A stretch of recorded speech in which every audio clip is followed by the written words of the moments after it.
Just how arrogant can this assassin be? After receiving his payment from the employer, he chooses to carry out the hit right in front of the Supreme Court. But the entire area is already swarming with armed special police, within a 10-mile radius. The city has enforced the highest level of lockdown. Security is airtight, so tight that not even a fly should be able to slip through. So how does he plan to pull off an assassination under these conditions? Calm and composed, the killer boards a light rail train. Without hesitation, he opens fire, killing several innocent passengers. Then he hacks into the rail system's central control network, seizing full control of the train. He sets up a stabilizing frame, pulls a grenade launcher from his bag, and assembles it with practiced ease. Standing by the window, he whispers, "Watch it." His codename is Sparrow. In the underground world of contract killing, he's a 5-star rated elite assassin. One day, Sparrow receives another assignment. His new target is a wealthy woman. Through investigation, he learns she has a weakness for young men who can fight, so Sparrow heads to an underground boxing gym she frequents and asks the promoter for a chance to compete. With the right incentives, the promoter agrees immediately. Moments later, the slender Sparrow steps into the ring, greeted by mocking laughter from the crowd.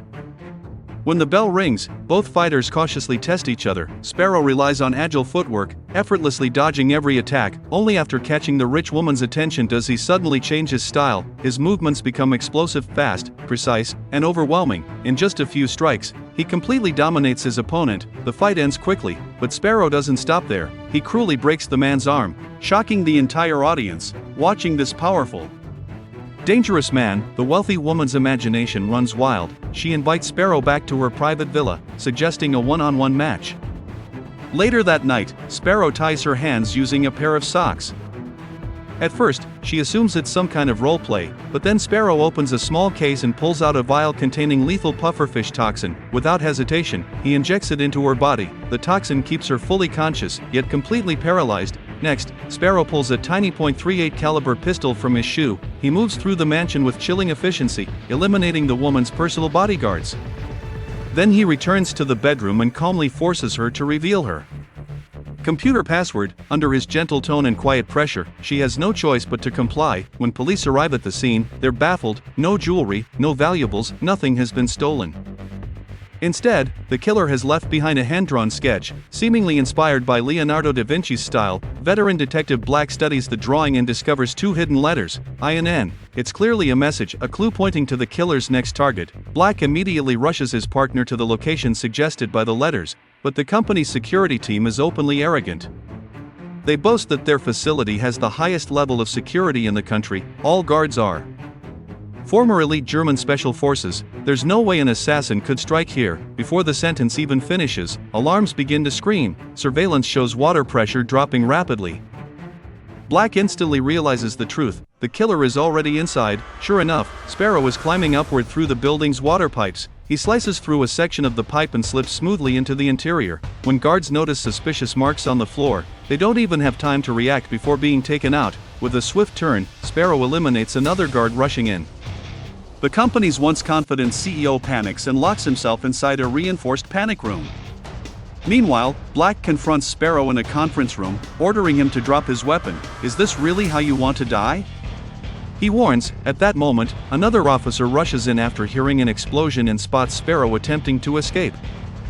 He opens fire. In response, Sparrow detonates a pre-planted explosive. Using the chaos as cover, he disappears into the sewer system. Instead of backing down, the involvement of multiple detectives excites Sparrow even more. He decides to teach Black a lesson he will never forget. Completely unaware of the danger, Black is enjoying a quiet dinner with his wife. Suddenly, his phone rings. It's Sparrow. What Black doesn't realize is that at this very moment, Sparrow is hidden inside a building across the street, holding a high-precision sniper rifle. At first, he plans to kill Black instantly, but then, his scope drifts, landing on Black's wife. In that instant, a far crueler idea takes shape.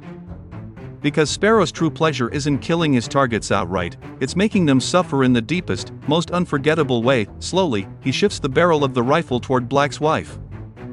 A very beautiful wife sits quietly by his side, ready to enjoy dinner. She looks calm, completely unaware of what's about to happen. Watching the woman he loves die because of him shatters Black completely. Overwhelmed with grief and guilt, he swears to kill Sparrow with his own hands. To track Sparrow down, Black turns to the most powerful underground car broker in the city. hoping to use his connections to locate the mysterious chemist capable of producing pufferfish toxin. After a round of deal-making, they quickly find the chemist. Following a tense but controlled negotiation, the man gives up every detail of Sparrow's toxin purchase. Black then pulls surveillance footage from key roadways and successfully identifies the license plate of Sparrow's vehicle.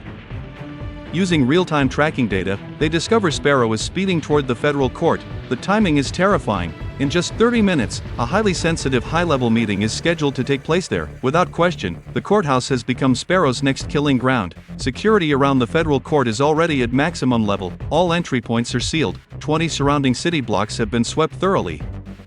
Bomb disposal teams have cleared the entire area.